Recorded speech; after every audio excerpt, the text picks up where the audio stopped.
Welcome back with a 4.2 magnitude earthquake that just south of Malesny, Ethiopia, happened at 12:42 p.m. Central Daylight Time. There's a coordinates of 1.2 miles, 6 vote reports submitted so far.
A slide from this mountain could kill millions of people in Europe and along America's eastern seaboard. Some eminent scientists warn that it's purely a matter of time till it happens. This is the volcanic island of La Palma, 700 miles off the northwest coast of Africa.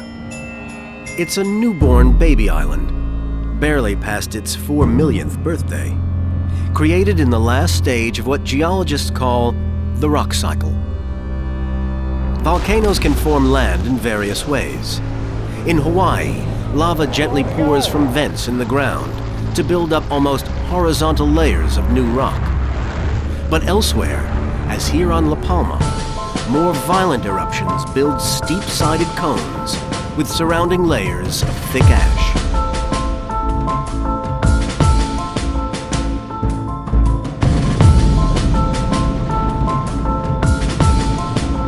Eruptions in the past 60 years have jolted this island to the core, creating a fault line, a crack you can walk through, along the island's central spine, 6,000 feet above the Atlantic Ocean. On the western side of the fault, the land fell 13 feet down, then stopped. Geologist Bill McGuire and other scientists say gas pressures could build up in a future eruption and crack open the island along this fault line. They have traced the fault for at least 9 miles along the island ridge. And they believe the fault is so long that when it cracks open, 500 billion tons of rock will slide thousands of feet down into the ocean. So it's going to go during a future eruption, there's no doubt about that. The problem is eruptions occur sometimes every 20 years, sometimes every 200 years.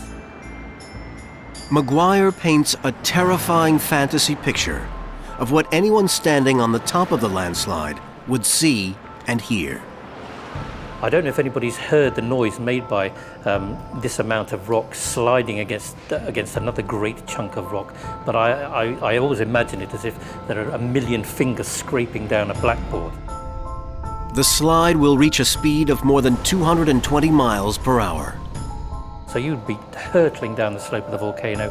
It would start to break up into smaller pieces as it entered the ocean, but by then it would already have displaced something like half a mile of water, which would be towering above your head, and that would be probably the last thing you'd ever see. Spectacular way to die. Maguire believes the impact with the ocean will create a dome of water nearly 3,000 feet high. This is a massive rock which is probably bigger than Manhattan Island, and when it collapses it will generate ocean-wide tsunami, which will be at least as devastating as those that struck the Indian Ocean. The vast amount of energy pumped into the ocean will create what one scientist has called a mega tsunami. Tsunami waves racing out in all directions. Computer predictions suggest they could even travel 4,000 miles toward the eastern seaboard of the United States, losing some, but not all of their power along the way.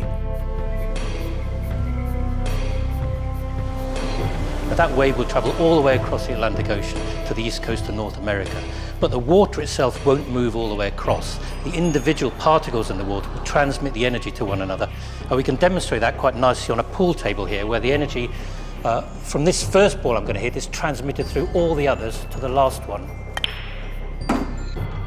Just as energy moves from ball to ball, so the landslide energy transfers from water particle to water particle across the ocean. As the landslide's energy approaches the coast, it builds up into a massive wall of water. These deep reds and blues are computer predictions of waves 100 feet high and more. The level of destruction is difficult to quantify. It is going to be enormous, there's no doubt about that. If people are still in the cities when the collapse occurs, you may be considering millions of casualties.